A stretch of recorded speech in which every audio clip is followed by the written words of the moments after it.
Hey everyone, good afternoon, welcome back. And yeah, I hope you all are doing really well. We will be underway here in just a couple minutes.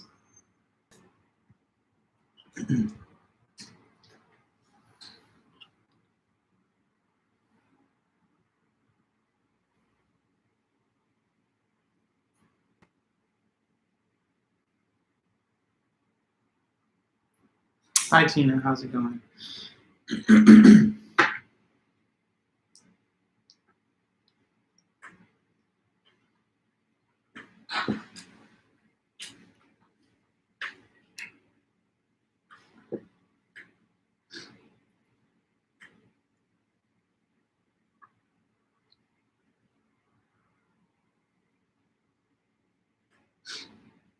Just a couple minutes to go till 2:30.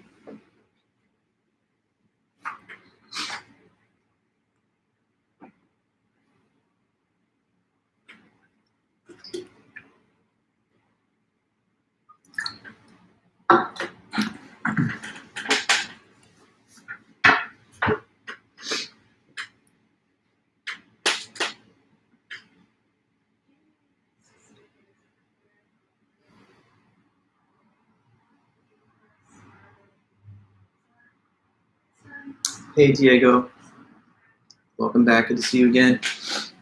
And Kevin, nice.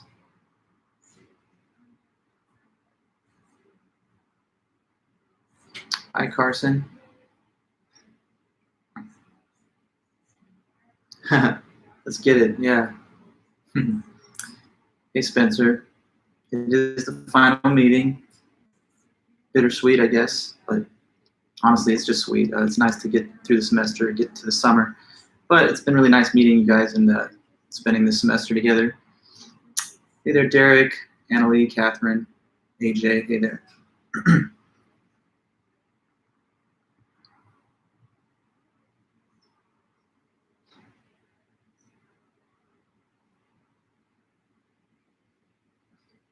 Just a few seconds till we get the 2:30 meeting started.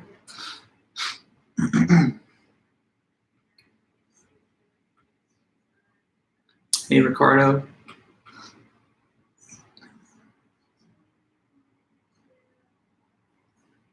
All right, guys, so let me just take us into the meeting now that we're at 2:30. Welcome back. It's good to be with you guys on the last live stream of the semester. We came all the way through, and we've come a long way. You guys have learned, I hope, a lot of things that you can take with you through life as you go on from here. But we do have a little bit of business left to attend to, and that is finishing up this second review session meeting today. As you guys know, next week you have your final exam. Let me just remind you all about the exact time and date about that. For our final, it is a week from today, so it's going to be Wednesday the 19th from 3 to 4:50 p.m. So obviously, you know, right now it's Wednesday the 12th. A week from today at 3 o'clock, that's when I'll distribute the exam to everybody the same way I did with the midterm earlier in the semester. Hello. Okay, I was like, wait, you need help? That's a funny typo. But yes, good to see you too, Alicia. Good to see you. And Anthony, Litzy, River, everybody else. Right, so between now and then, I'm going to be done grading your guys' essays that you submitted throughout the weekend. I'm going to work through the weekend to get those done. And I'll be able to tell you guys, like no later than Monday, that the grades are in, and then you can check on your grade for that assignment or for the whole class, so you'll know exactly where you stand heading into the last final. And today we're just going to take more time to go over remaining topics on the study guide list for anybody who wants to talk about anything there. So as you guys know, I said before, I kind of like it to be a little bit more student driven when we have these review sessions.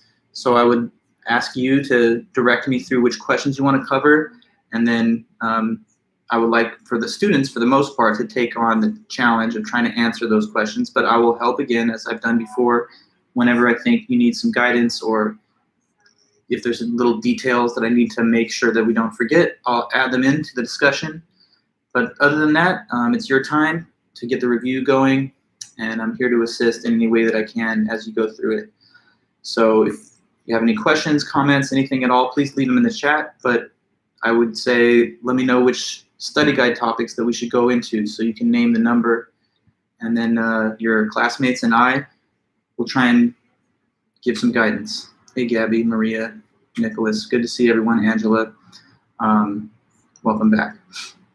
So that's it. You say 69, Alicia? Okay, let me take a good look. Nomological dangler. Okay. So anybody, let's hear it. J.J.C. Smart, in the article Sensations and Brain Processes, he references this concept of what he calls nomological dangler. So who would know what the definition or topic of a nomological dangler is? What does this word refer to, or what does this term refer to?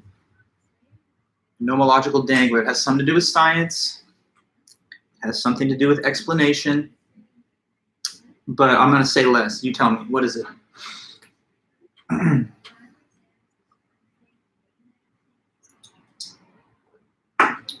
Hi, Isaac. Question. Nomological dangler, what is it? Let's put it in the chat, put it on the record. What is it?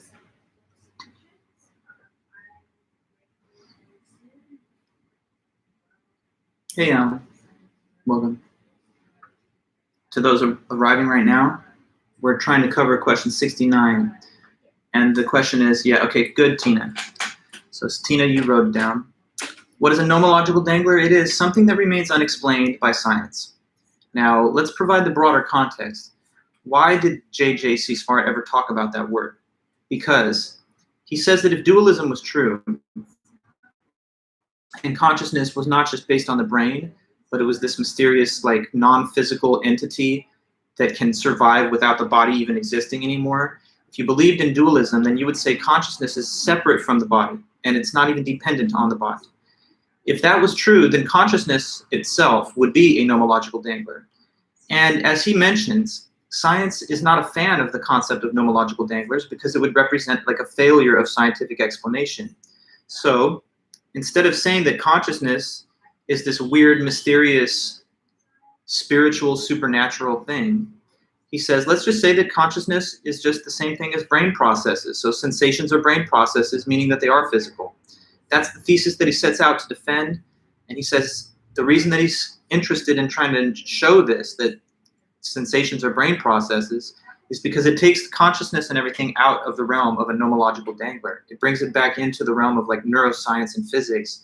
So question, is consciousness a nomological dangler? Dualists say so, but J.J.C. Smart is like, no, it's just brain processes, and that is just something physical too. So there's no such thing as a nomological dangler, or at least if there are, consciousness isn't one of them.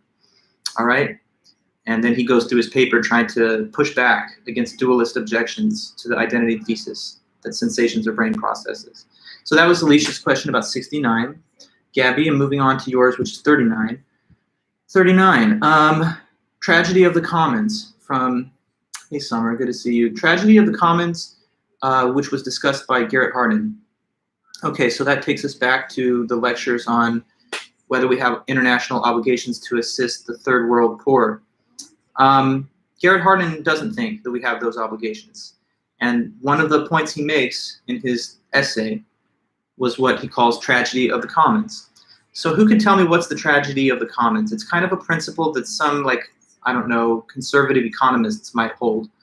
What does it say? It says something would always fail for a certain reason, unlike something else. So I'm just kind of hinting at the idea, but now you'll tell me. Alicia, when public resources inevitably fail due to overuse and poor maintenance, unlike private resources. Correct. And so he says the issue with trying to help the international poor is that it would just create another commons, and tragically, the commons always fail. A commons is a resource that's made available to the public in general with no private restrictions on access to the resource. And he says whenever we ever create a commons, it always fails because everybody tries to access the resource, but nobody tries to maintain it or keep it up. So that is a recipe for failure because the resource is quickly depleted, not maintained, and then we don't have it for anybody. As an example, he says, you remember his example? He gave an example of like an acre of farmland. And he said, suppose this 1 acre of farmland was turned into a public resource that all farmers could just use in general, what would happen then is that everyone would bring their animals to graze on it because it's open to the public. And that would mean that it would have too many animals grazing, so it would become overgrazed, and that would degrade the quality of the land. And nobody would clean up after themselves, maintain it, and take care of it because it's not their privately invested resource that they own. So everyone uses it, no one maintains it, and thus the acre ends up being wasted and destroyed. But if it was privately owned, he said, the private owner would have every motive not to destroy his own resource. So he or she would not overload it with animals and would make sure to properly maintain its sustainable upkeep. So that's what he thinks generally happens. Private resources are well taken care of and sustained. Public resources are overutilized and exploited and mismanaged. This is one reason he thinks that the World Food Bank would be a well-intended but ultimately failed idea, because it would establish a commons as a supply of food for poor nations to draw from, and then they would draw from it as commons always do, but without any ability to maintain its long-term sustainability, essentially by reproducing in numbers that would become incapable of keeping up with over the long run. So, tragedy of the commons. Public resources failed through poor management and overuse, and so thus he says, don't be supportive of the World Food Bank or other such initiatives. That's part of his larger argument against helping the poor globally. Okay, so now Tina, 52 you asked. With 52, so why is the concept of time moving supposed to be a paradox? This is something that Ted Sider talked about in his article, Time. Well, why is that such a weird paradox? Maybe some of you guys even wrote on this topic. If so, maybe that's something that a couple of you would know about.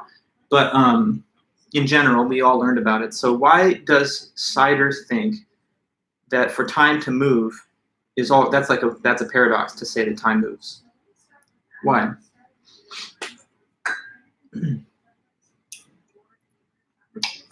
Yeah, what's the paradox of saying time moves? Good to see you, Ruby, Sarah, Gabby, and all the rest showing up. Welcome back, Kirsten, Ismail, Moises. But current question has to do with that. So time is puzzling because people say that it moves. Right, yes, Gabby, but why is it puzzling? Okay, so Alicia, you saying it, that's good. Well, because the definition of motion relies on time itself. Yes, correct. So for anything to move, it has to be in different places at what? At different times. So here's a marker. It's right there.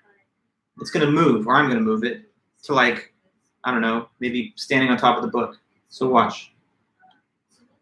There we go. The marker moved, but what did it mean that it moved? It means that it was at different places at different times. So like if we started a clock, you would see that like as seconds or whatever milliseconds are passing, it's in different positions as I moved it. So for it to move, it had to be in different places at different times. If it stays in this one place all the time, then it's not moving, it's standing still. So the definition of movement involves time. Therefore, if time itself moves, well, yes, Gabby, different temporal parts, but that's sort of onto a different question. Let me focus on this for a minute. If time itself moves, then if we plugged it into that definition, it would say time moves by being in different places at different times. But this is already now going in a circle because we're saying time moves relative to time. How can that make sense? Objects move through space relative to time, but time doesn't have a second type of time to move with respect to.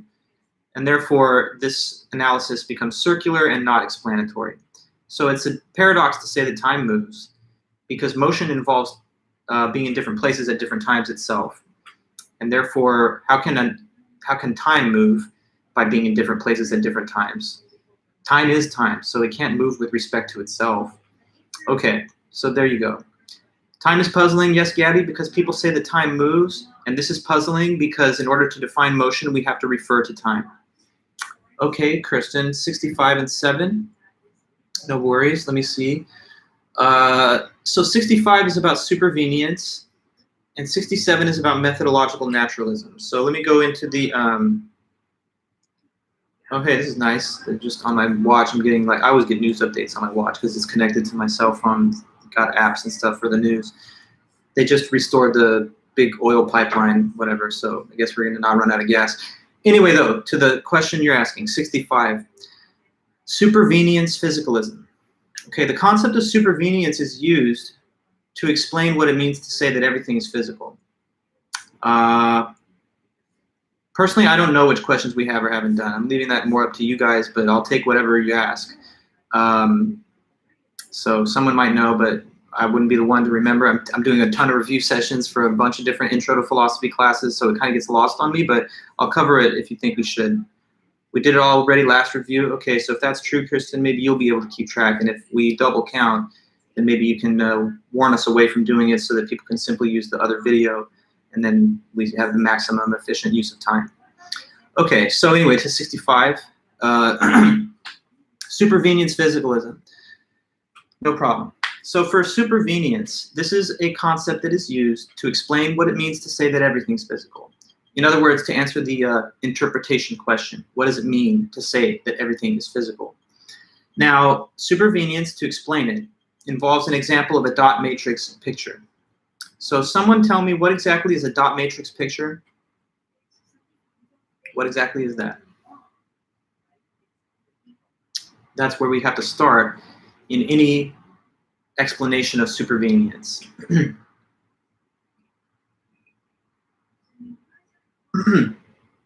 Okay, good. It's a picture made up of little dots. Very well. Yeah. Yes. So when you have a dot matrix picture, you have like basically a blank space which has a grid, and on this grid we can assign little dots of ink to the various positions on the grid, and when they fill in their positions, it creates an image. Okay? Now, also true, Alicia, very good. The global features, I don't know, Alicia, actually, the way you put it's a little odd. So what is a global feature? Let me ask you that. What is the definition of the term global feature so that we can say next? So dot matrix, big picture made out of little dots. What's a global feature? What's the definition of the concept global feature? Because it's the dots that make up the whole picture, Alicia. The dots make up the global features. So it's not really proper to say the global features make up the picture. The dots make the global features. But what is a global feature?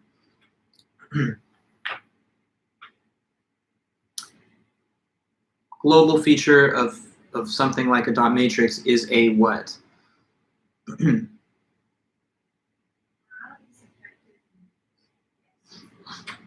Yeah, it's a big picture aspect of the composite.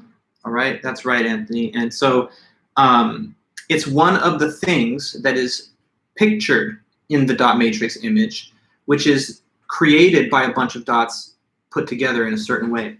So maybe an example on the board will help you to kind of get a visual.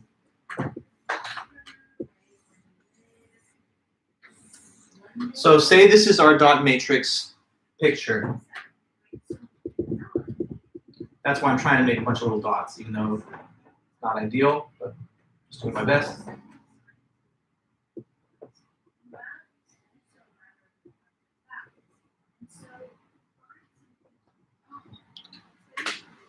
So, do we see something in this picture? I'm trying to draw anyway, like waves of the ocean on a sunny day with birds, seagulls, or something flying over the water. Now, if you understand what the word global feature is, then tell me what is one of the global features of this thing, for example. Here's a dot matrix picture, let's say. It has some global features. What's one of them?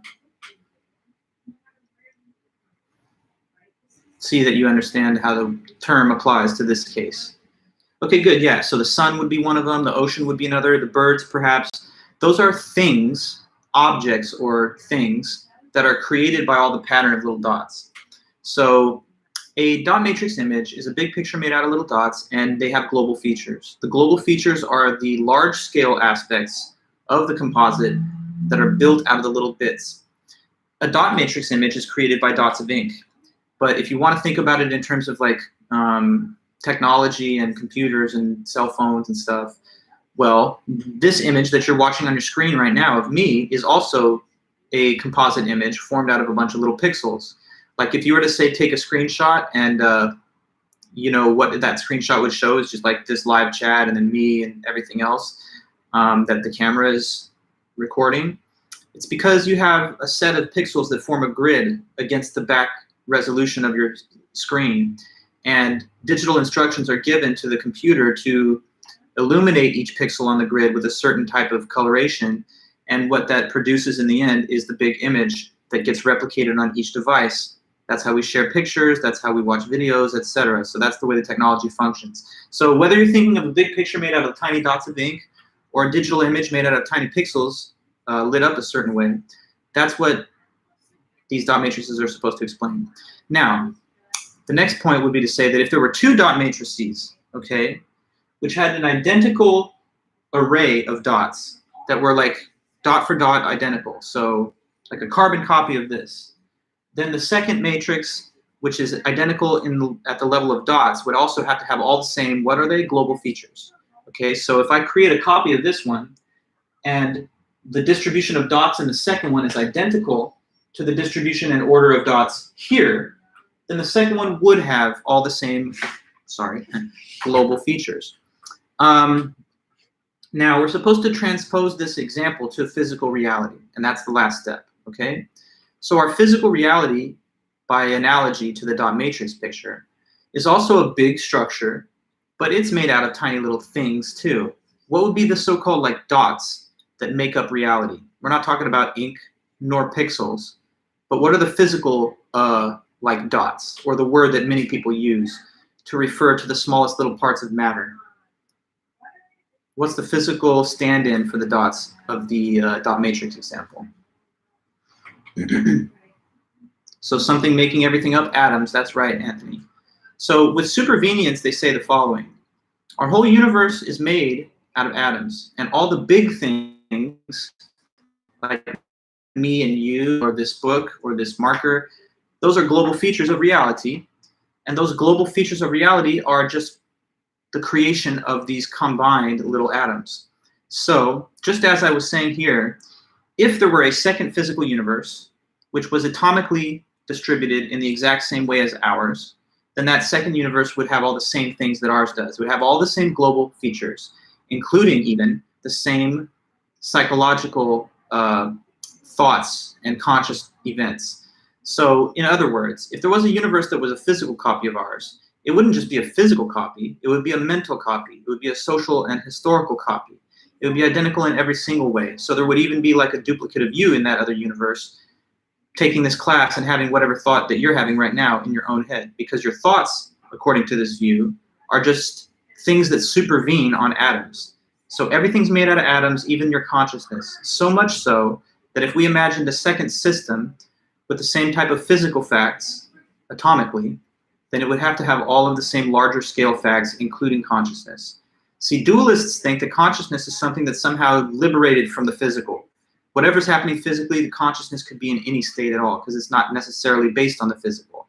But to a physicalist, consciousness is rooted in the physical basis of atoms. And so by hypothesis, if there was a second atomically identical system, it would have all the same events, facts, and even thoughts. So that's supervenience. You start with the example of a dot matrix picture. You say it's a picture made out of dots. You say if there were two such pictures with the same dot arrangement, they would have all the same global features. And likewise, in reality, if it's made out of matter, that's atoms, then everything supervenes on the atoms. And if there was another universe with the same distribution of them, there would be the same facts. Okay, so let me ask about what you have next. Methodological naturalism argument for physicalism. So the methodological naturalism argument is pretty straightforward, I think. Someone just let me know what it is. There's only two premises, and then it comes to the conclusion that it's reasonable to believe physicalism. So that argument has the conclusion, it's reasonable to believe in physicalism. What are the premises that lead you there? Go into your notes, or the book, or both, or your just memory, and tell me about if you can produce this information, the argument from methodological naturalism. It's Daniel Stoljar. He presents this after the causal closure argument. So it's the last thing kind of in his paper. How does it go? Methodological naturalism. I think when I taught it to you and originally, I said I don't think it's as interesting as the causal closure argument.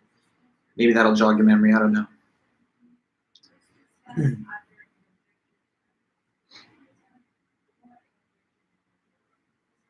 See, when I do these review sessions, I think back to like these lessons in epistemology, because remember Plato said that if you don't have the justification, then you just don't remember things. And like you're learning that, because if you haven't read some of the articles, don't you see how much harder it is to remember the information because you don't know the evidence? Okay, so Tina, it is reasonable to believe what is believed by the methods of natural science. Yes, that's the first premise. What's after that? So you guys, 3 of you, all got the first premise. Good. The first premise of the argument is that it's reasonable to believe what's believed by the methods of science. Okay, Alicia, now second premise. Physicalism is believed by the methods of natural science. Okay, so those two things come together, and therefore they imply that what?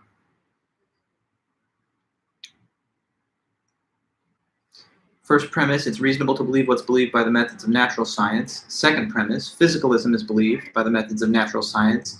So therefore, conclusion, it is therefore reasonable to believe physicalism, right? And let's see.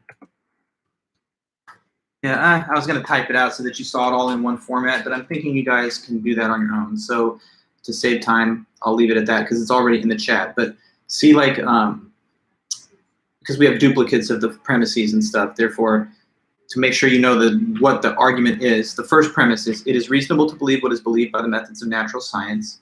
Premise 2, physicalism is believed by those methods. And so conclusion below, the third sentence, it is therefore reasonable to believe physicalism.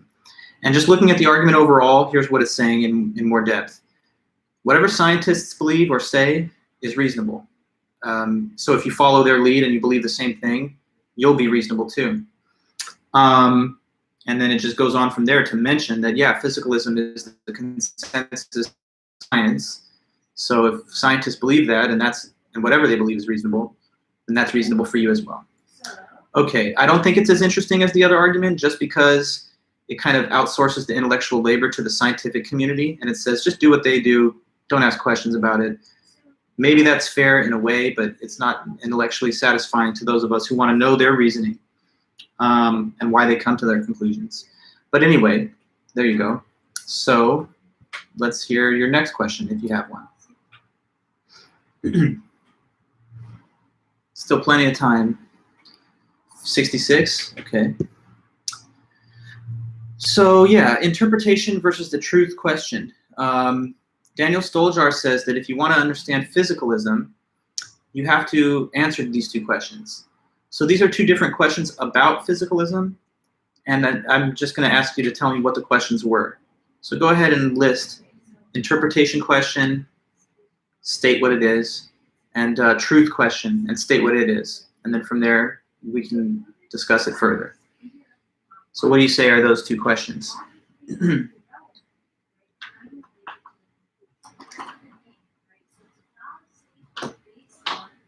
Interpretation question asks, what does it mean to say that everything is physical? Correct. And that's also true, Tina. So you've got it. What does it mean to say that everything's physical? That's the interpretation question. And aside from that, the truth question is asking, is it true that everything is physical? Correct. Now, who will tell me which one does he say you have to answer first? Because, you know, unless you know the answer to one of them, you can't dive into the other one. So which one does he say you have to focus on first before dealing with the other one? First comes which one? Right, first comes the interpretation question, because we have to get a handle on what it even means to claim that everything is physical before we could go to the determination of whether it's true. So interpretation question is first, after this, the truth question. And he does that in that order, because after this presents supervenience, which is supposed to help answer the interpretation question. And then he talks about causal closure, methodological naturalism, which is supposed to stand up the yes to the truth question. Yeah, so one question is about what does it mean to claim that everything is physical? How do we understand or interpret that? And then the other one says, is it true? And once we understand and answer both questions, then he believes we will know everything we need to know about physicalism. Okay, and Jasmine, you say 78. Cool, so 78 says, many-headed creature metaphor of Plato. All right. So in one of our most recent final lectures here, we talked about Plato's account of what makes a human life go well. And he said, what you should try to do is make your soul sort of similar to the Republic. And the Republic has three parts: warriors, kings, merchants. And they each have a job to do for the Republic, but the kings are supposed to rule because they're wise and rational, and they're not supposed to be overthrown or challenged by the warriors or by the merchants. Now, in your own life as a human, he says there's three parts of you. You've got your appetitive part, your spirited part, and your rational part. And those are supposed to be parallel to the merchants, warriors, and kings, respectively. So if you want to live your best life, he says try to make sure that the rational part is running everything, just like the king should run everything, and have each part according to its virtue doing its job. The virtue of each, we talked about those two. Merchants should be temperate, warriors should be courageous, kings should be wise. And so your appetitive part should be temperate, your spirited part brave, courageous, and your rational part wise. And your rational part rules. Now, he says if you live this way, and you get your soul in harmony and balance and allow the rational part to run the show, then you're going to have a good life and your life will be going well. But he asked a question to Glaucon, Plato's brother, afterwards. And the question was, well, what if someone could do things that were unjust and get away with it and never get caught? Could that be to their benefit? So the question was, can injustice benefit a person who is believed to be just or who is not known to be unjust? And the three-headed creature metaphor is Socrates' way of trying to explain how, even if nobody knows about it, injustice hurts you. Okay, so with all that in place, tell me about the three heads. What were the three heads, so to speak, of the quote-unquote creature? It's a metaphor here. But this three-headed creature thing is supposed to explain why you're better off not being unjust, even if no one knows. So one head, gargoyles. They're hungry, trying to eat. Either each other or, maybe anything, but they're hungry constantly. Fair. That's the appetitive part. Good. We need two more heads. So we have the gargoyles section that are hungry, and they're like your appetites. And there's also, other than that, we have the lion, the brave, noble lion that, is king of the jungle and stuff. That is supposed to stand for the spirited part that has a lot of passion and prides. And then one more is the human head, right, which stands for the rational part of the human. And anyway, he says, suppose that although there are these three heads, that other people, when they look, they just see one. Which one is the only one that others see? That's the next point to mention. Others who look in at the creature will only just see the regular looking human head. Okay, good. Now, what does he say to imagine is going on behind the scenes with this person who looks just like a human to everyone? Suppose that although no one can see this going on inside, right, they can only see the human head, but like behind the scenes now, like what's not being noticed or seen by others is that actually on the inside, what are these heads doing? They're trying to attack the human, right, Alicia? So he says, suppose that the human head is being held captive by the gargoyles that are like lunging and thrashing at him, trying to bite him. And while he's like cowering away from them, he's being attacked and held under siege by the lion too. So imagine that. Inside, the human part of the person has no voice, has no control, and is just dragged around like a slave by these lions and gargoyles. And so he says, that's what happens to you when you behave badly and you do things that are unjust.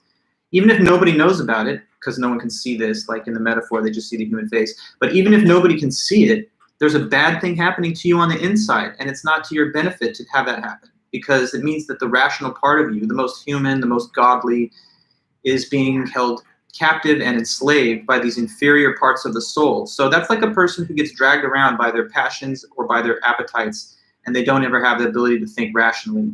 Like, think about a person, I've met people like this, like, at least at some times in their life, maybe they gain some more maturity later, but have you ever heard of a person who's like, look, school is something that I think would be important for me long term, but it's really hard and it's frustrating, and what I'd really rather do in the short term is just go party, travel a bunch, just, have as much fun as I can during these couple of years. So, they're following their appetites of the moment, but they're not listening to like their common, their better judgment, their like rational intelligence that's telling them, no, it would be better to stick it out and suffer through the discomfort to get to this important goal. So anyway, a person, or like take a drug addict, right? They keep on doing a bunch of drugs, destroying their health, destroying their relationships, but they're doing it because their appetites are like, forget what's smart, just do that because you want it, because your desires are that strong. So when you think that you're getting by in life because you're acting in a way that is unjust and just nobody figures it out, so you're not going to be harmed, you're wrong, says Socrates, because you place the parts of your soul at war with each other and you kind of demote the power and control of the decision maker that's rational within you. So now you're held captive to your own desires and passions, and it's not going to work out well for you, even if nobody knows about it. So do you really want to put your soul in a state of conflict internally, and you want to corrupt that soul? Then go right ahead and be unjust. But don't go thinking that nothing bad would happen to you as long as nobody finds out about it. That's the point of the three-headed creature metaphor, and the key element of others can only see the human, but like inside they're all fighting. The all fighting inside thing is supposed to be a symbol of what happens to unjust people inside, even if everyone else thinks that they're just having a normal, not conflicted existence. Okay, so don't be unjust. People think they're going to be unjust. They're like, I'm going to turn in cheated assignments. I'm going to cheat on my partner. I'm going to like break laws. I'm going to do all these things because as long as I get away with it, I'll be fine. But he's saying a pattern of behavior like that empowers the inferior parts of your soul and weakens the one that's supposed to be in control. Okay, so let's keep going. What else? Next one.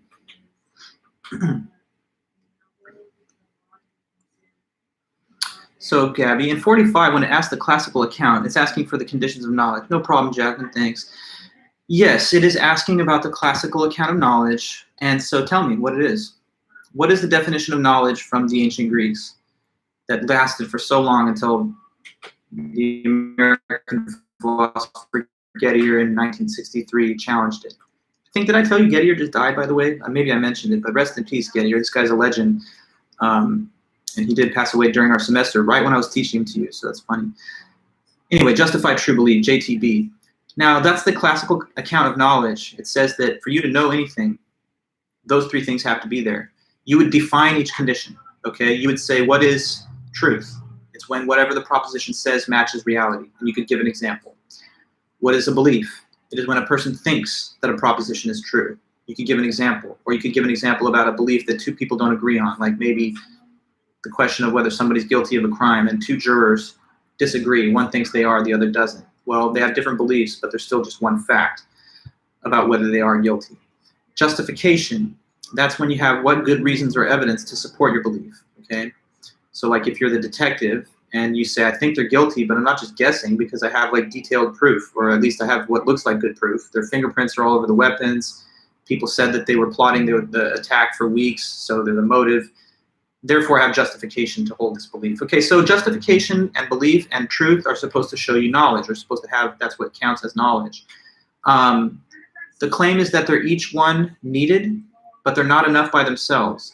So if you wanted to talk about how they're only sufficient when they come together at all three, you might give an example of like a person who satisfies 2 out of 3, and then explain how in that scenario, this is not actually knowledge. So like say that somebody guesses the correct answer on a test, they got the right answer, so it's true, and they believed it at the moment, but it wasn't justified, so they didn't actually know it.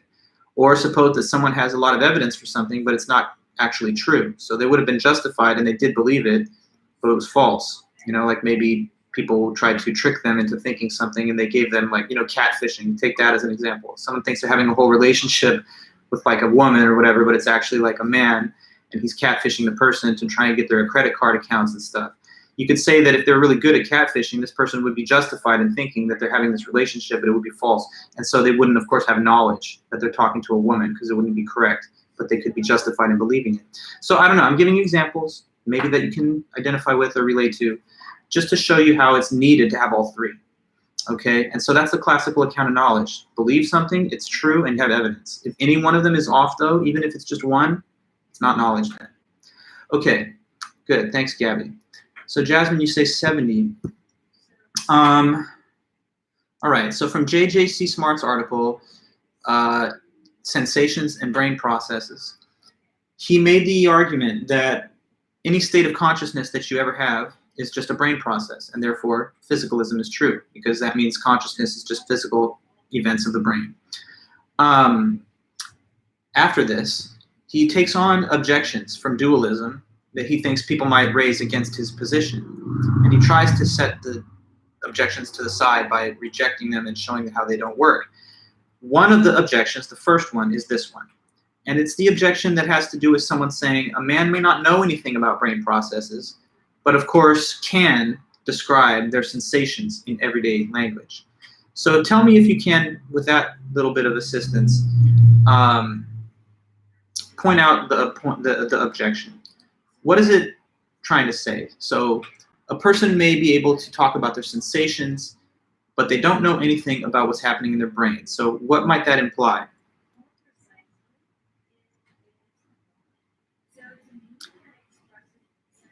Just expand on the point a little, write something out so I can see. It's like meeting me halfway kind of thing, right? So a man, woman, or whatever, right, a person probably doesn't know anything about what's happening in their brain, okay, but they can talk about their sensations, and that might lead them to think they must not be the same. Like, here's an example. I don't know, let me think of a good example. Okay, so like I run all the time, I'm a big runner. I'm gonna run, I think, right after this class, right at 4 o'clock, okay? So it's just a fitness thing, I love to do it. And I know how the experience feels. So when I'm like getting into a real run, like, and I'm going hard, running as fast as I can, you know how people sometimes say they even get like runner's high? I guess that can kind of happen, you kind of got like a feeling of a euphoric rush and all of that. So I could describe the feeling of that. It's almost like, wow, time is slowing down, and I seem to be able to like control the moment and all this other stuff. So psychologically, I'm telling you how I felt, but I would not be able to tell you anything about what's happening in my brain. So describing runner's high as like a state of my brain, I couldn't do it. I couldn't tell you what's happening in, like, I don't know, the hippocampus or like the parietal lobe or prefrontal cortex. I couldn't say anything about that, but I could tell you what it was like in just experience terms. So it must not be the same. That's what the objection is saying. How could a brain process be the exact same thing as a state of consciousness if I'm not even able to say anything about a brain process and I don't know what's going on in it? I know how to talk about my experiences, and so do you, but neither one of us can really say much at all about the brain. Therefore, people might say they don't seem like they're the same thing. A sensation is one thing, a brain process is another thing. They're not the same because I can only talk about one. I have no idea about the other one. Okay, so there you go. That's the nature of that objection. It's based on a feeling that they can't be the same because it's not so easy to talk about the brain side of the equation. Okay? So whatever is next.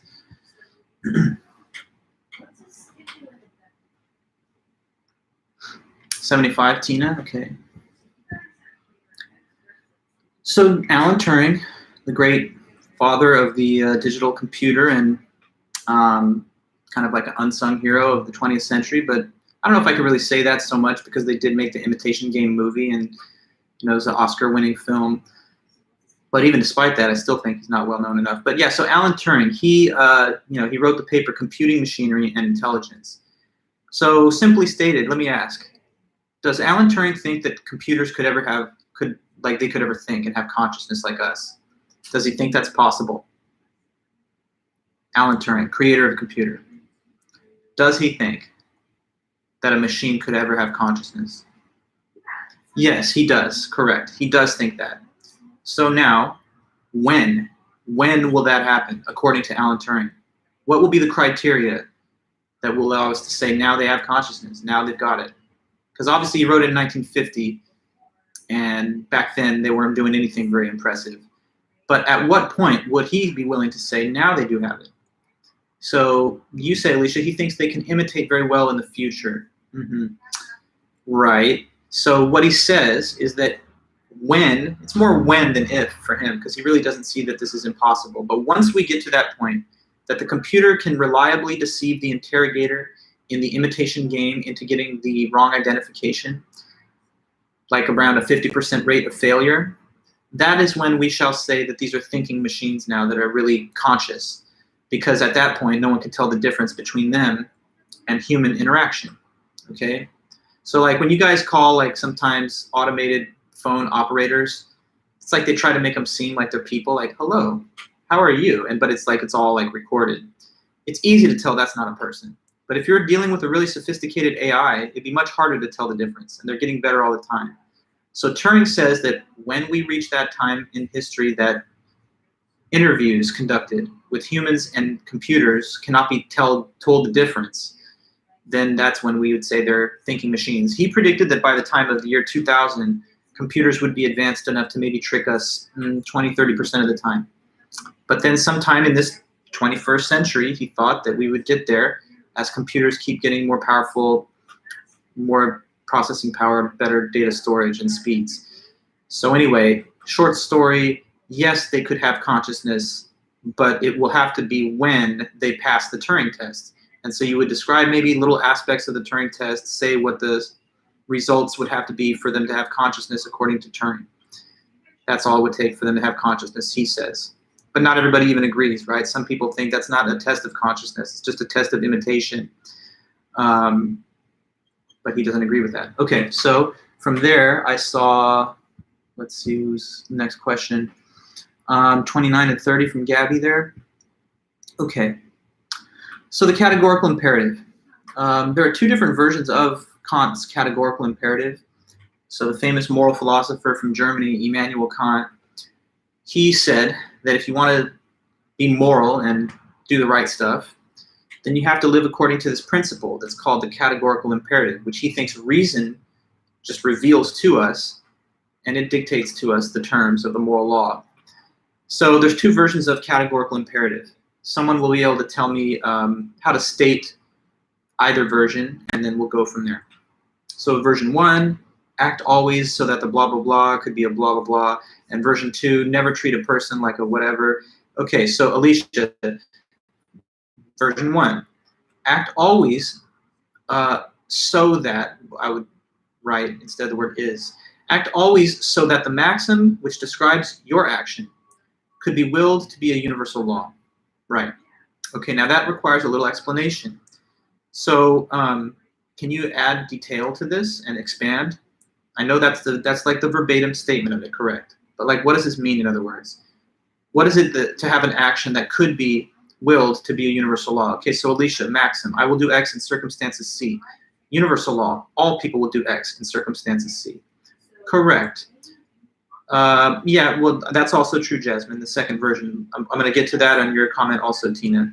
But on this first point, act always so that your maxim could be a universal law. So what that means is consider the principle you're acting on, and then imagine what it would be if that same principle was the rule and the law that everyone had to act by. So it's like if I'm going to cheat on my medical exam to become a doctor, then I'm saying it's okay for everybody to do that. Not just that it's okay, but it's like I'm saying I would will that all people do the same. But you can't will that all do the same, because that would mean that no doctors were qualified and every single one of them cheated. So do you want to live in a world where you got a bunch of fake doctors that just cheated on their exams? Of course not. So that means it's wrong for you to do it too. So it's, in a way, you know, Kant could say a little less and make it simpler, but, you know, he has his own jargon and terminology. But the underlying idea, I don't think it's that hard to understand. It's just like, think about what you're doing and ask, could everybody do that? And if they all could, fine, it's no problem, and it's moral. But if it's something that is not possible for everybody to do, then you know it's wrong, because you're doing something that you don't want everyone to do either. So if you're going to, let's say, I don't know, let me think about it. You're going to go to the store, you're going to steal something when you buy, instead of paying for it. So at that point, your maxim is, if I see something at the store I want, I will steal it and not pay for it. If that was a universal law, then theft would be the norm instead of the exception. And that would mean that none of these merchants could actually operate, because they wouldn't be profitable, because people are constantly stealing. So does the thief want 100% of people to steal? No, because then there would be no shops to steal from. And so it's obviously wrong. Or say that you were going to stand in a long line. I gave this example before. And you're getting tired of waiting, you're impatient, so you're thinking, I'm going to cut. So your rule is, I'll cut when there's a long line. But if that's a universal law, it means all people cut when there's a line. And of course, if everybody cut, there would no longer be a line. And also the cutter wouldn't even gain any advantage, because when they cut, 100% of the others would cut again, and so it would just be a pointless thing. So anyway, hopefully that's making some sense and sinking in. Again, Kant says, only act on maxims that could at least possibly be universal laws. Now the second one, Never treat a human being as a means to an end, always as an end in itself. So a means, well, let's say, what is an end? An end is a goal, and means are things that you do to get to those goals. So the second version here is saying that when you have interactions with human beings like you're not supposed to treat them like tools or instruments to be manipulated in the process of getting to a goal. You're supposed to treat people like they are the goal. So instead of stealing from your neighbor to gain like additional items, treating them like as a means to your own, I don't know, enrichment, you should treat them like they're a goal, and so you respect their rational ownership and possession of their property. Instead of using someone's body parts for organs to give to others and to save a greater number, we need to treat this person not like they're a source of spare parts, like a defunct car that you're going to strip for parts and fix other vehicles with, but rather that they're a human being who deserves absolute dignity and respect. So they should be treated like a goal, not a means. Anyway, you're doing things wrong when you treat people like means and not ends, when you use them for goals that you have that they don't agree with. And then to your next question, Gabby, which was 30, it kind of piggybacks on this, so it's an easy segue. 30 says O'Neill's account of what it is to treat someone as a mere means. And we just briefly discussed her. She only added this one little detail. She said that to simplify the second version of the categorical imperative, which we just talked about, don't treat people as a means. She says, just think of it like this. You treat someone as a means whenever you involve them in an interaction that they would not consent to. Okay, so when you're doing something with or to a person that they would not agree with, then that is using them as a means to your end, and that's wrong. So like if a person rapes somebody, just as an obvious example, the victim of rape has not consented by definition to the act, and they're being used as a means to the pursuit of whatever perverse pleasure that the rapist may have. And that's a case where their will has been bypassed and been used as a thing rather than as a person. Well, we don't use persons, but they've been used as a thing instead of treated as a person. Okay, so don't do things to people or with people that they would not agree to, whether that's theft, manipulation, coercion, fraud, and then you'll be above board morally. Or if you want, think about the other version of it. Don't do things that couldn't be made into universal laws. All right, now, Jasmine asked about 41. Going back there. 41, Fat Man on the Bridge case from Judith Thompson. Okay, so Judith Thompson wrote about the trolley problem. The trolley problem is a pair of hypothetical scenarios. One is transplant, and the other one is trolley. And the whole problem is that when you give these cases to audiences, the audience members say different things about the two cases. Namely, everybody, almost everybody, says that it would be wrong to kill the one guy, take his organs, and give them to 5 others. That's transplant. Everyone says that's wrong. But when it's bystander, everybody says it's not wrong.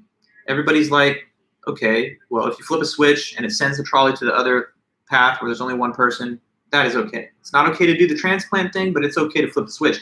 So the problem is the question, why are people saying different things? Why does everyone say it's okay to do what the bystander does, but it is not okay to do what the surgeon does? Now, the solution, I'm building up to your question here, Jasmine. The solution in the end that is given by Thompson is that it's okay to shift a threat from a bigger to a smaller number of people as long as it's the same threat. And then also, and this is what gets us to the man on the bridge thing, also she says the means of diverting the threat must not violate any important rights. Okay, so tell me, man on the bridge, what happens in this case? You got a big guy on a bridge and a regular sized guy. And the bridge overlooks the trolley's path that runs underneath. Trolleys run away on a path to hit the 5 people on the track. In the man on the bridge case, the last resort that you can take to try and prevent these 5 guys from getting hit and killed by the trolley is to topple the dude over by pushing him into the path so he gets struck by the trolley, but he's so big, whatever, that he stops it from continuing. Now, everyone hears that case. The audience hears the case. And maybe you can relate because the audience says that's wrong. That's not okay to push the big guy. And why not? Because it violates the second clause of the solution. Because in this case, the means of diverting the threat are assault, pushing somebody.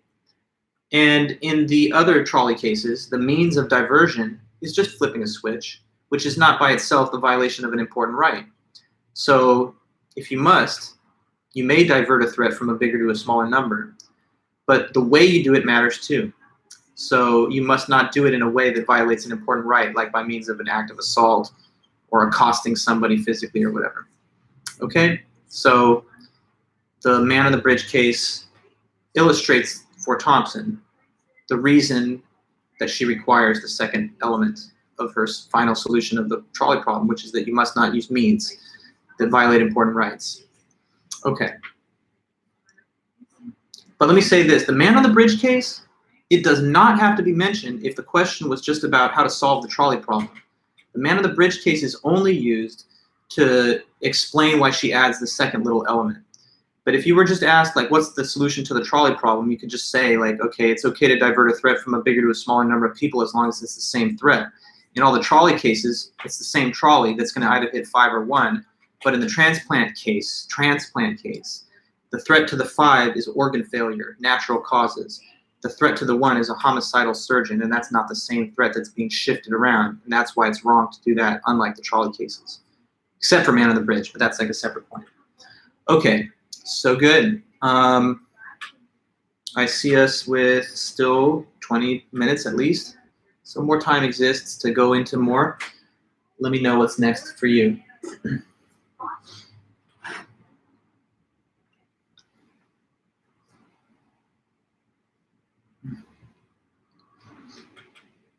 '72, Tina? Okay.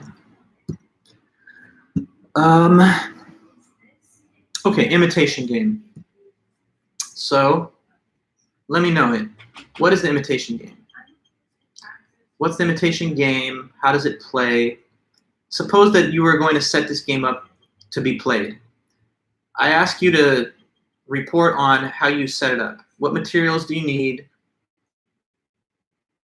What are the players? How do you win? What are the rules?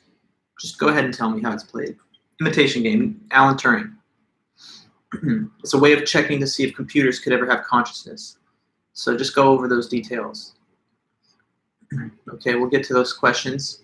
For the moment, we're looking at 72, and the question we are asking is, what's the imitation game?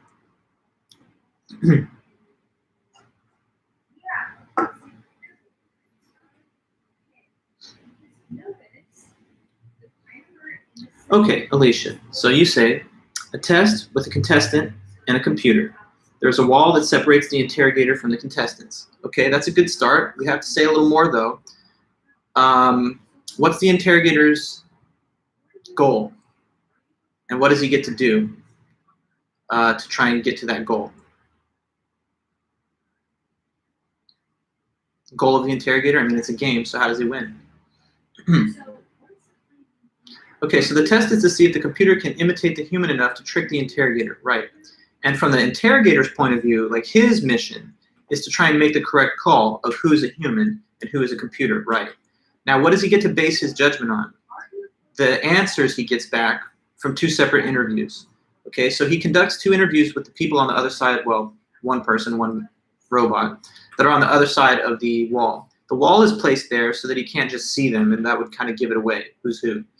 And the answers are both, the questions are submitted and the answers are returned through text instead of in speech, because you're not supposed to be able to hear the voice, which might be another dead giveaway of who's who. So anyway, 2 separate interviews of equal length, and he can ask any questions that he wants, but what the questions that he's asking are asked in the effort to try and determine who's a human and who isn't. He knows one is a human and one is not, but he does not know in advance which subject is which, so he has to just try to decide based on the answers that he gets in the interviews. Now, the human is a human, so they just answer normally. The robot's not a human, but they're trying to make it seem like they are by giving realistic human-like answers. Anyway, this is the game. What result would Turing say means that that's a conscious thinking computer? What outcome would reflect that this is a conscious machine, according to Alan Turing anyway? Turing says, do this test, and that'll see if a machine has consciousness. But what's the criteria? They'll have consciousness if what outcome happens? According to Turing, the machine, the AI, is a thinking thing like you, if it could what? if the interrogator gets it wrong 50% or more of the time, doesn't necessarily need to be or more, but yeah, if it starts to be that he's failing in a series of trials about half of the time, then there's no longer any ability he has to tell the difference. It's just a coin flip pretty much. At that point, you can't tell the difference between whether you're talking to a human or whether you're talking to an actual robot. And so he says, then you should just say that's a thinking machine, because it's become indistinguishable, hasn't it? Whether that's a human or not that you're talking to. And once you can't tell the difference, no matter what questions you get to ask, then that must be a machine that can think. Go ahead and play around with Mitsuku. I'm telling you guys, it's really fun and interesting. If you have any kind of like interests along those lines, go ahead and chat with Mitsuku one of these days and tell me what you think. It's weird, you know. There's better and better AI all the time, and they are getting to the point where they can start having almost conversations with people. But anyway, that's the imitation game. The imitation game is a game in which an interrogator interviews two subjects, one a human, one a machine. Based on the responses, has to determine which one was which, and if we reach a point where he fails to get the right answer about half the time, then we would say that's a thinking machine. So far, no current computer has absolutely passed the Turing test, but they're getting better, and therefore maybe Turing's dream will actually be achieved within our lifetime, and we'll start to see machines that you can talk to. Okay, ever watch the movie Her? There's a lot of movies that play on this theme, or Ex Machina. You got machines that the question is this really a conscious thing, because they interact with you so realistically? But anyway, okay, so Tina, when we are answering the question about when Turing thinks robots will have consciousness, we should explain that they need to pass at least 50% of the time. Well, yeah, you should say that, basically, say that you got the wrong answer just once out of 100 trials. Well, that one time you might have been half asleep, drunk, distracted, and so that wouldn't really show that this machine passed the test with flying colors. It has to be something that it could deceive you about more than once. And so the reliability of the failure has to be approaching 50%. Because say the machine tricked people 5% of the time, it wouldn't be performing that well. And so you would say, sometimes just randomly a person made the wrong call. But if you gave us enough trials, we would, for the most part, be able to tell the difference. So failure does have to occur with a higher rate of failure than something like on the low end of the numeric scale. So I would say up around 50%. Although there have been some debates about what Turing really thought. In the paper, he mentions 30% by the year 2000. But obviously, if you're still getting it right 70% of the time, it's not necessarily deceiving always. Okay, so good, thank you. Now, what else was in there? Nicholas is asking about 6174. Okay, so in 61, physicalism versus idealism. Okay, so monism in the philosophy of mind is the view that there's only one substance that makes everything. And there's two types of monism. And that's what this question is about, the two types, physicalist monism, idealist monism. So tell me if you can, what does physicalism say everything's made out of? And what does idealism say everything is made out of, and how are they different? The thing they have in common is that they agree there's only one thing that makes everything. They just don't agree on what the one thing is or what the one substance is. So what's the only substance that everything is made out of to a physicalist? Physicalists say everything's made out of matter, even me, even you, even your mind and your thoughts. It's all just made out of atoms interacting in space according to laws of physics. So that's physicalism. Idealism doesn't say that at all, though. It's almost like the opposite. Idealism says it's not, there's no matter. Everything's made out of what instead? Ideas and thoughts, correct. So if you were an idealist, you would believe that the world is not a physical thing at all. It's just a bunch of thoughts. So this table is like is an idea table. It's not like a physical table. This board is just an idea. It's not even physically real. So yeah, on the idealist view, there's just all these minds that are not even physical objects, but there's like souls pretty much thinking of a bunch of stuff. And that's why we appear to have a physical world. But in fact, it's not physical. It's not made out of atoms. It's made out of mental thoughts. We did not spend much time at all with idealism. And, you know, there is literature on it. You could read George Berkeley's dialogues on idealism from like the 18th century. there have been some clever and interesting arguments about it, but anyway, it's not taken too seriously anymore, I think, and that's why we mostly focused on the physicalist brand of monism compared with dualism. Okay, because physicalism is pretty, I think, well received and popular, and not just popular, but like rationally acclaimed in this modern time we live in. Okay, so that was the one of 61. Nicholas, you next asked about 74. Okay, so when Turing said the machines would be conscious if they passed the Turing test, not everyone agrees with that statement. Some people think it doesn't matter. Even if they pass the test and you can't tell whether it was a machine or not, they're not really thinking. And one of the objections was, it's not really conscious because it doesn't have any feelings or thoughts inside. Maybe it gives you like a really realistic sounding answer. Like you ask, what is a painful memory? And you're like, well, one time when I was a kid, I got lost in the mall and I was so scared because I couldn't find my mom. I was crying and the police had to find me. Like, say it was a robot saying that to you and you're like, you couldn't tell because you thought that was like so realistic and emotional, like a human could only say that. The objection is saying that even if it produces a really, really realistic sounding answer like this, there's no real thoughts inside. It's not like going back in its memories and like feeling the fear again, or like having a mental image of like how happy it was when it saw his mother's face. So you might argue that the responses that it gives are not based on real feelings and thoughts. They're just based on like code and like, you know, input output conditions of a system, a mechanical system, but not something that's really having thoughts and feelings like you. If I ask you to tell me about like one of the scariest moments in your life, it's gonna be like uncomfortable, awkward. You're gonna go back to it and you're gonna be like, this is a painful memory. I don't really like talking about it. But a machine, you might think, doesn't really have those same feelings and thoughts, so it's not real consciousness. That's the objection. I'm just trying to first say it so you have a clear idea of it. But the question, to be precise, asks, what did Turing say to react back to that? What does Turing say in reaction to a person who claims that the machines, they don't have real thoughts inside or feelings, no matter what answers they give? What did he say about that? Like, how does he try to come back against that point? Because Turing, you know, he still thinks machines could have consciousness if they pass the Turing test. So what can he say to somebody who's like, yeah, but they don't really feel anything though? What is his answer to that critic? What do you think that would be? Well, I mean, we talked about it too. So just if you can try to recall or look in the notes, what response was given by Turing to that point? I'll just give you a moment, but let's see if you can get it out there.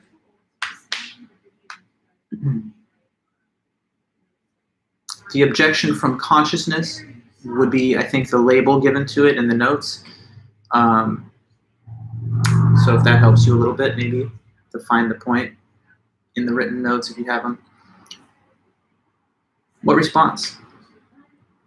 I mean, it's a tough objection, so maybe you're thinking like, wow, I don't know, that sounds like they beat him, like that's a better argument. But there's something to be said about it in reaction to sort of push back. What would it be? Okay, Tina, he says, right, correct, that the only way to determine whether anything has consciousness is to observe its behavior.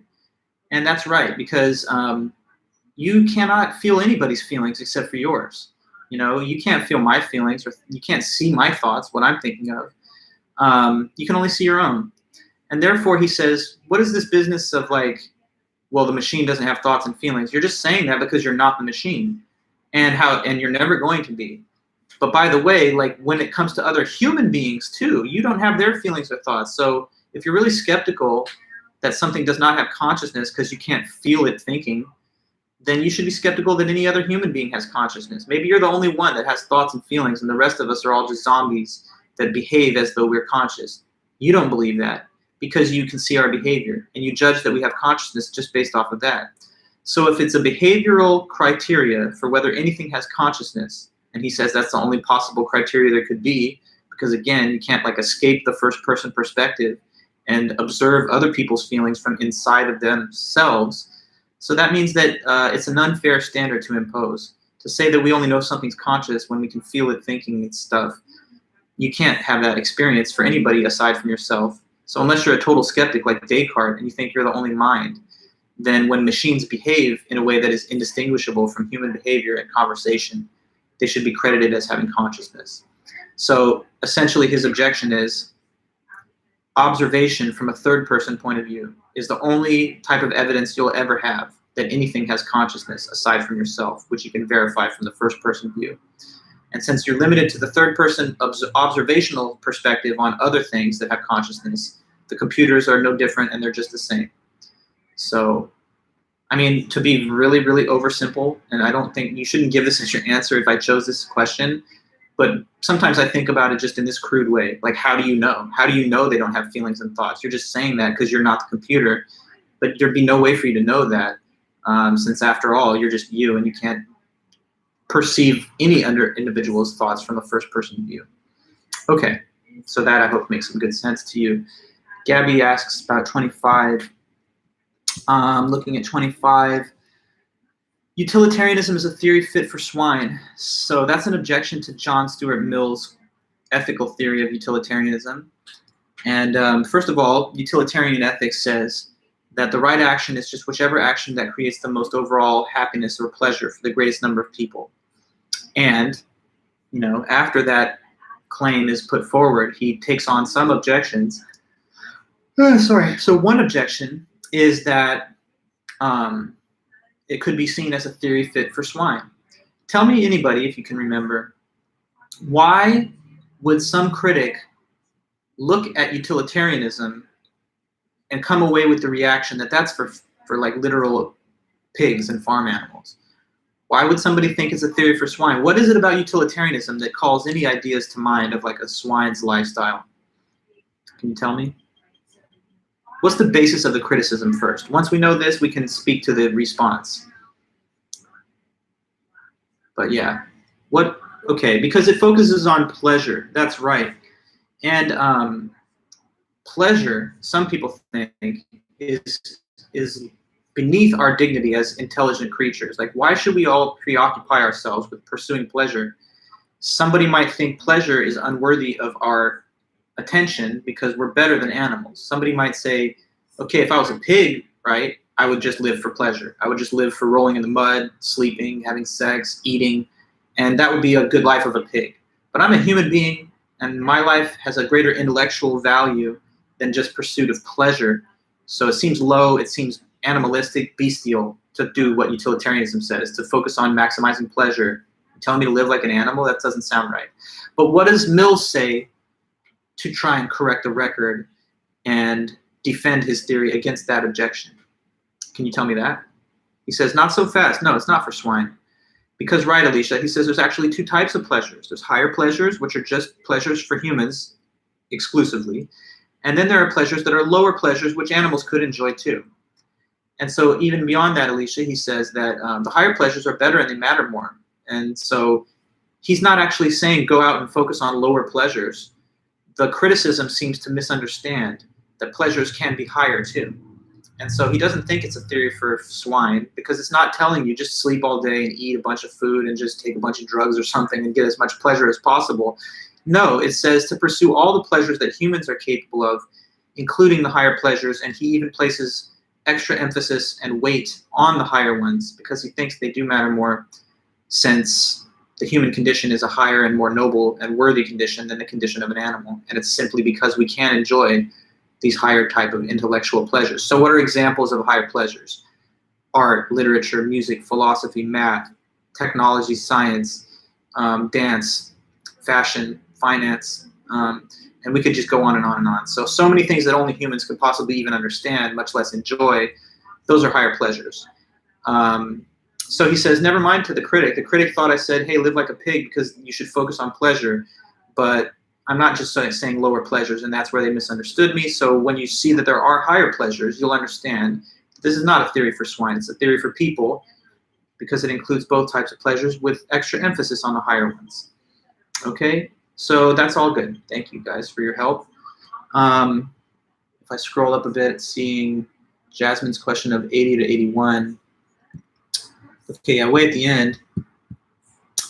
So in existentialist thought, Jean-Paul Sartre, he says, yeah, I'll talk about that too, David. So existentialism says that your existence precedes essence, meaning that first you exist and you don't have any like identity or characteristic attributes yet. And that gets filled in later in time with your free will. In existentialism, each one of us is the author of our essence, and nothing else creates it except you and your free will. So you're not genetically determined to have the type of personality and character that you have. You're not determined by your upbringing and parents' household values. You're not determined by your community or your peers or your generation. You're just caused by yourself to have the essence that you have. And so in existentialist thought, they really emphasize that you have to take full personal responsibility for your essence. And if you try to put it on anything else, that's bad faith. So about question 80, bad faith is any situation where a person tries to place responsibility for their essence on something other than themselves. So like if you said, yeah, I mean, I'm really an angry person, but it's because the way my dad was this way, because I'm free, and that's what I chose to do. Even if you thought your dad had an influence, like some people reject the influence of their parents and other people embrace it. And so you're free to do either thing, and that's the real fact about why you're that way. So anyway, what you should never do is try and say it's not because of me, but it's because of something I have no control over, that I have this personality or this kind of character. The essence is like the essential defining features or attributes of a person, like belief systems, values, political affiliation, religious affiliation, taste in music, film, art, and all the rest. So each one of us has our own essence, where to come from for your own free choices. Now to 81. 81 says, what does Sartre mean when he says each one of us is creating all of humanity? Now, I'll just say it briefly. You don't literally create all of humanity. It's a metaphor. You create one person. Who? You. You're creating yourself. And this book that is like an open book that you're writing of your own self is your version of how people should live.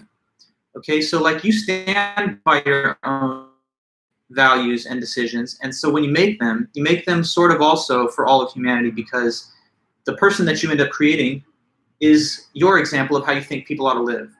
So like with respect to yourself, your choices reflect what you think people should be doing. If you've chosen, say, Christianity, and then other people do that, it's not like you don't agree with them. You do agree with them because that's the same choice you made. And so you make a choice to build the kind of person you are, and then that stands as like a model for all of humanity to follow. So your example of the best life is your life.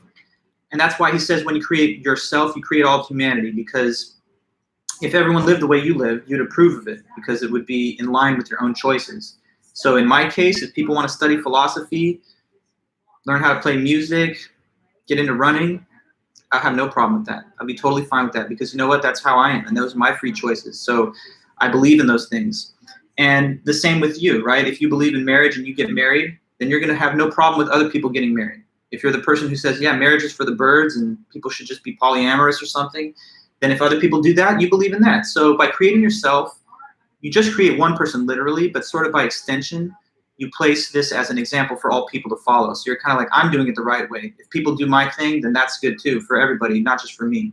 So you choose just for yourself, but there's no objective fact about how we ought to live. So he says that your subjective choices that create your essence is at least your personal view about how everybody should live.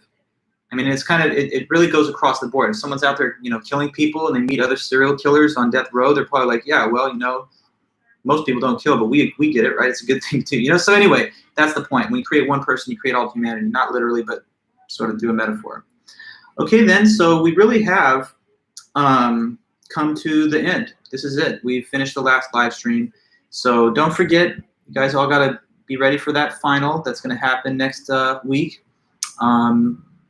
And the test is on the 19th at 3. Yeah, here, I'm going to double check for you. But yes, that's totally correct. It is a week from today. It is Wednesday, May 19th, 3 to 4:50 p.m. That's listed in the syllabus. That's the official class time from the finals scheduler, the registrar. So hopefully there's no issues with that. In the meantime, I'm finishing grading your guys' last paper, and I'll be done by the end of Monday at the latest, but probably earlier than that before the end of the weekend. And once I am, then I'll invite you to just check for your grades. You'll have 8 problems to complete, and I'll select, let's say, a set of maybe 12 or so from the question bank, and then that'll be your duty to just answer 8 and just give me the right information to answer them. Okay, then, well, thank you so much, everybody. I really appreciate, working with you guys and getting to know you a little bit, even though it's been a remote experience. I think it's been really nice.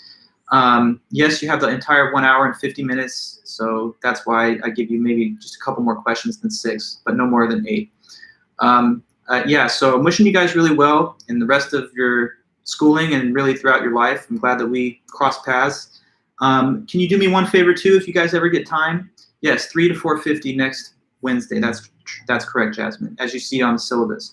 I was going to ask you just for a small favor. If any of you guys that are here have a chance and you haven't done it yet, please fill out the course review, for your evaluations. That's something that the school likes to keep track of.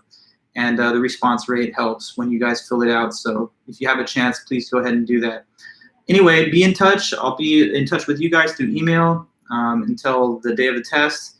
And in the fall, when we're all back in person, maybe I'll get to see you guys and meet some of you. So appreciate all your hard work. I know it's sometimes tough. I know philosophy is weird. There's nothing I could do about that. It's an ancient thing. It's been around for thousands of years. I didn't create it, but I really do love it myself. So if some of that came across to you, I hope so. Otherwise, I did my best. But anyway, have a great one, and I'll see you guys around, and I'll be in touch. So till then, have a good one, and best of luck with everything. See you soon.